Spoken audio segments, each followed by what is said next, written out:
প্রিয় স্টুডেন্ট, আবারও চলে আসলাম তোমাদের মাঝে গুরুত্বপূর্ণ একটি আপডেট নিয়ে। আজকে মূলত আমরা আলোচনা করব ওয়াইসিস স্কলারশিপ। তো এই ওয়াইসিস স্কলারশিপ কিন্তু পশ্চিমবঙ্গ সরকার দিয়ে থাকে। এখানে কেবলমাত্র যে সমস্ত স্টুডেন্টরা ওবিসি কাস্ট থেকে বিলং করছেন তারা কিন্তু এখানে ওয়াইসিস স্কলারশিপে আবেদন করতে পারবে। তো নতুন নিয়ম অনুযায়ী কিন্তু এখানে বলা হয়েছে তোমাদের ওবিসি কার্ড কিন্তু রিভ্যালিডেশন করতে হবে বা রি ইস্যু করতে হবে। অর্থাৎ যে সমস্ত ক্যান্ডিডেটদের আগে ওবিসি এ ছিল তারা আবার পুনরায় ওবিসি এ থেকে কনভার্ট হয়ে বিতে চলে গেছে এবং বি থেকে এতে চলে গেছে, সেই সমস্ত কিন্তু কার্ড রিভ্যালিডেশন এবং রি ইস্যু করতে হবে। তাহলে কিন্তু তোমরা এখানে আবেদন করতে পারবে। এবং যে সমস্ত স্টুডেন্ট অতীতে আবেদন করে ফেলেছে ওয়াইসিস স্কলারশিপ তাদের কিন্তু রিভ্যালিডেশন করে আবার পুনরায় কার্ড আপলোড করতে হবে, তবেই কিন্তু তোমরা টাকা পাবে। তো এ টু জেড বিস্তারিত তথ্য কিন্তু আজকে এই ভিডিওর মাধ্যমে স্টেপ বাই স্টেপ তোমাদের মাঝে তুলে ধরবো। তাই ভিডিওটি স্কিপ না করে সম্পূর্ণটি দেখার জন্য অনুরোধ রইল। চলুন এক নজরে বিস্তারিত তথ্য জেনে নেওয়া যাক। সেখানে তোমরা দেখতেই পাচ্ছ উল্লেখ করা আছে, বলা হয়েছে OASIS scholarship OBC certificate revalidation, অর্থাৎ ওয়াইসিস স্কলারশিপের নতুন আপডেট। তো নতুন আপডেটে কি বলা হয়েছে সেটা কিন্তু আমরা তোমাদের মাঝে তুলে ধরবো। তো এইখানে কিন্তু সরাসরি এখানে বলা হয়েছে তোমাদেরকে, বলা হয়েছে ওয়াইসিস স্কলারশিপের এই আপডেটটি ওবিসি ক্যাটাগরি ছাত্রছাত্রীদের জন্য। আর যে সকল ওবিসি শ্রেণীর ছাত্রছাত্রীরা এই স্কলারশিপে আবেদন করতে চলেছ তাদের অবশ্যই আগে তোমাদের কাস্ট সার্টিফিকেট পূর্ণ বৈধকরণ অর্থাৎ রিভ্যালিডেশন করতে হবে। এবং তার পাশাপাশি বলা হচ্ছে কাস্ট সার্টিফিকেটটি রিভ্যালিডেশন করার পর নতুন যে কাস্ট সার্টিফিকেটটি পাবে সেই সার্টিফিকেট দিয়ে কিন্তু ওয়াইসিস স্কলারশিপে আবেদন করতে হবে। তো তোমাদেরকে বলে রাখি, তোমাদের কাছে যে সমস্ত ওবিসি কার্ড আছে সেই ওবিসি কার্ডগুলো কিন্তু তোমাদের আগে প্রথমত রিভ্যালিডেশন করতে হবে এবং রিভ্যালিডেশন করার পরে যে নতুন কাস্ট সার্টিফিকেট পাবে সেই সার্টিফিকেট দিয়েই কিন্তু তোমরা আবেদন করতে পারবে। ক্লিয়ার? তা একটু বিস্তারিত তথ্য একটু খুলে বলি, তোমরা অনেকে হয়তো বুঝতে পারছো না যে আসলে রিভ্যালিডেশনটা কী। তো রিভ্যালিডেশনটা কী সেটা কিন্তু সেই সম্পর্কে তথ্য কিন্তু আমরা এখানে তুলে ধরেছি।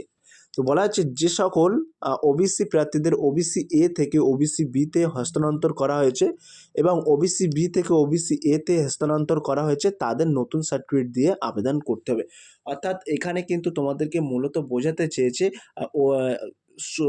হাইকোর্টের রায় অনুযায়ী অনেক ওবিসি সম্প্রদায়ের মানুষদের কিন্তু বাতিল করা হয়েছে এবং যে সমস্ত ক্যান্ডিডেট যে সমস্ত ক্যান্ডিডেট ছিলেন ওবিসি এতে অন্তর্ভুক্ত ছিল সেই সমস্ত ক্যান্ডিডেটদের আবার কনভার্ট করে বিতে চলে গেছে, আবার কিছু ক্যান্ডিডেট বি থেকে কনভার্ট হয়ে এতে চলে এসেছে, তাদের ক্ষেত্রে কিন্তু তোমাদেরকে রিভ্যালিডেশন করতে হবে। ক্লিয়ার? তো এরপরেও কিন্তু আরও বিস্তারিত তথ্য কিন্তু এখানে বলা হয়েছে নতুন ওবিসি লিস্ট অনুযায়ী স্কলারশিপে আবেদন করার সময় ওবিসি এ নাকি ওবিসি বি সেটি সিলেক্ট করতে হবে। এছাড়াও যে সকল জেনারেল প্রার্থীদের নতুন ওবিসি লিস্টে অন্তর্ভুক্ত করা হয়েছে তারাও নতুন ওবিসি সার্টিফিকেট বানিয়ে এই স্কলারশিপের জন্য আবেদন করতে পারবে। তো তোমাদেরকে বলে রাখি, এর আগে অতীতে একটি আমি ভিডিও দিয়েছি, সেই ভিডিওয়ে কিন্তু লিস্ট আছে কোন লিস্টে কারা ওবিসি এ থেকে বিতে চলে গেছেন এবং বি থেকে এতে চলে আসলে সমস্ত তথ্যটাই কিন্তু সেই ভিডিওয়ে আমি উল্লেখ করেছি। পারলে তোমরা ওই ভিডিওটি একটু দেখে নেবে এবং ওয়াইসিস স্কলারশিপ পোর্টালে দেওয়া অফিসিয়াল বিজ্ঞপ্তিটি থেকেও কিন্তু তোমরা দেখে নিতে পারবে। তো আমরা এখানে যে গুরুত্বপূর্ণ বিজ্ঞপ্তি তুলে ধরেছি, যে ওয়াইসিস স্কলারশিপের তরফ থেকে কিন্তু এই গুরুত্বপূর্ণ আপডেটটি দেওয়া হয়েছিল। তো এখানে সরাসরি বলা হয়েছে ওবিসি উপকারী ভোগীদের জন্য যেসব ওবিসি উপকার ভোগীর জাতিগত শংসাপত্র অর্থাৎ কাস্ট সার্টিফিকেট 1/8/2025 তারিখের আগে ইস্যু করা হয়েছে তাদের ওয়াইসিস এই পোর্টালে আবেদন করার আগে নতুন করে জাতিগত শংসাপত্র যাচাই অর্থাৎ রিভ্যালিডেশন করার অনুরোধ করা হচ্ছে। তো তোমাদেরকে এক কথায় তোমাদের কিন্তু ওবিসি কার্ডটি রিভ্যালিডেশন করতে হবে।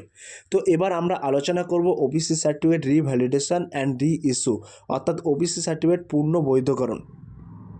তো এখানে কিন্তু সরাসরি একেবারে উল্লেখ করা আছে ওবিসি সার্টিফিকেট রিভ্যালিডেশন এবং রি ইস্যুর ক্ষেত্রে কি বলা হয়েছে এবং কিভাবে তোমরা আবেদন করবে। নিজেদের মোবাইল ফোন থেকে কিন্তু আবেদন করতে পারবে, আমি লাইভ তোমাদেরকে দেখিয়ে দেবো। তো এইখানে কিন্তু সরাসরি বলা হয়েছে 1/8/2025 তারিখের ইস্যু করা সমস্ত ওবিসি সার্টিফিকেট পূর্ণ বৈধকরণ করতে হবে, অর্থাৎ পূর্ণ বৈধকরণ করতে হবে। সার্টিফিকেট পূর্ণ বৈধকরণ করার পর কিউআর কোড ও ডিজিটাল সিগনেচার যুক্ত নতুন সার্টিফিকেট দেওয়া হবে। এক্ষেত্রে কিভাবে তোমরা পুরনো ওবিসি কার্ড সার্টিফিকেট পূর্ণ বৈধকরণ করবে, এর জন্য কি কি ডকুমেন্টস লাগবে, সে সমস্ত বিস্তারিত তথ্য কিন্তু আমরা এর আগের একটি ভিডিওয় তুলে ধরেছি। সেই ভিডিওটি কিন্তু তোমরা সরাসরি দেখে নিতে পারবে।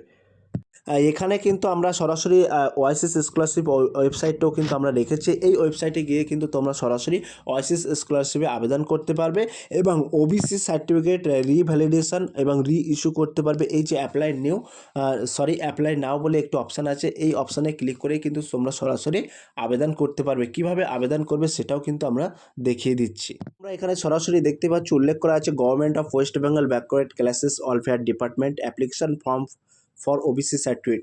তোমাদের কিন্তু এখানে এই ফর্মটি কিন্তু তোমাদের সরাসরি ফিল আপ করতে হবে। তো এখানে আমি জাস্ট একটি ডেমো দেখিয়ে দিলাম। তোমাদের সমস্ত তথ্য নথি কিন্তু এখানে উল্লেখ করতে হবে। করার পরে কিন্তু তোমাকে এখানে মূলত একটি ইনকাম সার্টিফিকেট এবং ফটোগ্রাফ এখানে কিন্তু তোমাকে সাবমিট করতে হবে। সাবমিট করার পরে কিন্তু ফাইনাল সাবমিট করে তারপরে কিন্তু তোমাদের এসডি অফিস বা বিডিও অফিসে জমা করতে হবে এবং বিডিও অফিসে গিয়ে কথা বললে তোমরা সরাসরি A to Z খুঁটিনাটি বিস্তারিত তথ্য পেয়ে যাবে। কিভাবে কি করতে হবে সব কিছুই কিন্তু তারা বলে দেবে। আর সো প্রিয় ভিউয়ার্স, এই ছিল আজকের ভেরি মোস্ট ইম্পর্টেন্ট ভিডিও। যদি আজকের এই ভিডিওটি ভালো লেগে থাকে প্লিজ লাইক, কমেন্ট এবং শেয়ার করে দিন বন্ধুদের মাঝে। ফিরে আসছে আগামী দিনে তোমাদের জন্য very most important topic video নিয়ে।